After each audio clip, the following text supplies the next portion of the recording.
محمدا رسول الله. السلام علیکم ورحمۃ اللہ وبرکاتہ.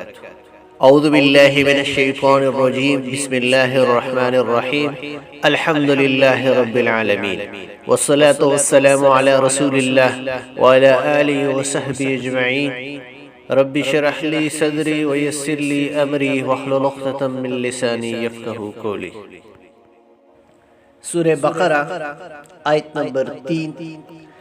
الذین یؤمنون بالغیب ویقیمون الصلاة ومما رزقناہم ینفقون. یؤمنون بالغیب، بالغیب سے کیا مراد ہے؟ بالغیب سے مراد وہ حقائق ہیں جو انسان کے حواس اور عقل کی رسائی سے بر ہے. حدیث جبریل ہے جس کے راوی امیر المومنین حضرت عمر رضی اللہ تعالیٰ عنہ ہے. اس میں رسول اللہ صلی اللہ علیہ وسلم نے ایمان کی تعریف یوں بیان فرمائی کہ آدمی اللہ تعالیٰ پر، اس کے فرشتوں پر، اس کی کتابوں پر، اس کے رسولوں پر اور یوم آخرت پر اور اچھی اور بری تقدیر پر ایمان لائے.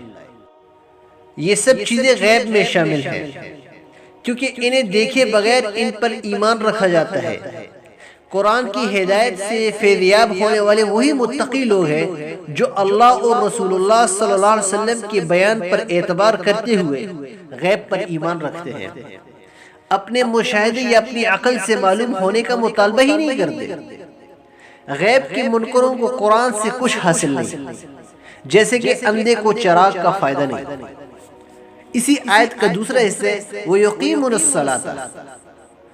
وَيُقِيمُونَ الصَّلَاةَ کسے کہتے ہیں؟ قرآن پاک سے ہدایت حاصل کرنے کے لیے غیب پر ایمان کے ساتھ ساتھ عملاً اطاعت بھی ضروری ہے. اس کی پہلی اور دائمی علامت بلا ناغہ نماز ہے. 5 وقت اذان سن کر نماز پڑھنے یا نہ پڑھنے سے اطاعت کرنے یا نہ کرنے کا فیصلہ ہو جاتا ہے. پھر جو شخص اطاعت پر تیار ہی نہ ہو اسے ہدایت کیسے حاصل ہوگی؟ نماز قائم کرنے سے مراد رسول اللہ صلی اللہ علیہ وسلم کی نماز کی طرح نماز ادا کرنا ہے. رسول اللہ صلی اللہ علیہ وسلم نے فرمایا نماز اس طرح پڑھو جیسا تم نے مجھے نماز پڑھتے دیکھا. ارکان نماز کو اعتدال اور اطمینان کے ساتھ ادا کرنا بھی ضروری ہے. رسول اللہ صلی اللہ علیہ وسلم نے اطمینان سے ارکان نماز ادا نہ کرنے والے آدمی سے فرمایا تھا کہ دوبارہ نماز پڑھو کیونکہ تم نے نماز پڑھی ہی نہیں. جماعت کا اہتمام بھی نماز قائم کرنے میں شامل ہے.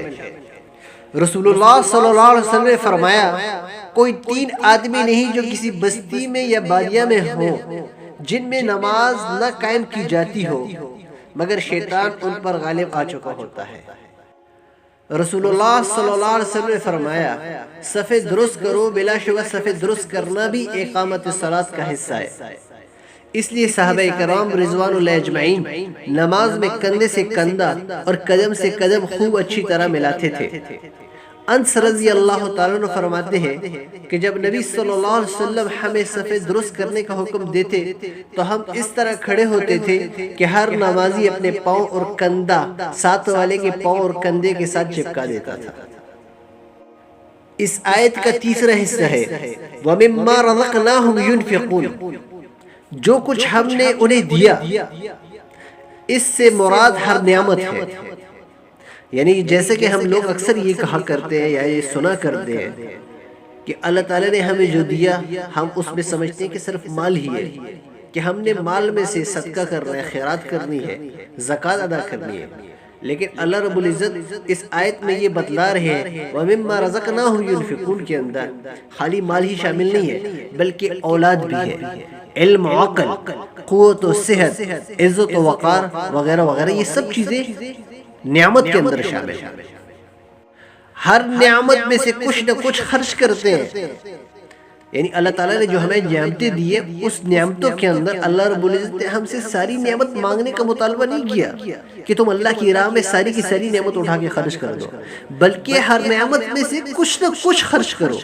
ساری نعمت خرچ کرنے کا مطالبہ ہی نہیں. اس میں ذاتی ملکیت کے منکروں یعنی کمیونسٹ کا رد ہے کیونکہ ملکیت نہ ہوگی تو خرچ کس سے کرے گا؟ خرچ میں فرض و نفل ہر قسم کا خرچ ہے. اور جو شخص اللہ کی لیے اس کی عطا کردہ نعمتوں میں سے خرچ کرنے پر تیار ہی نہیں جو کہ اللہ رب العزت نے اسے دیے ہیں، وہ شخص اس بات پہ آمادہ ہی نہیں ہے، تو ایسی شخص کو قرآن سے رونمائی کیسے حاصل ہو سکتی ہے؟ کبھی حاصل نہیں ہو سکتی۔ اللہ تعالیٰ مجھے اور آپ کو عمل پیرا ہونے کی توفیق عطا فرمائے۔ وما علینا الا البلاغ۔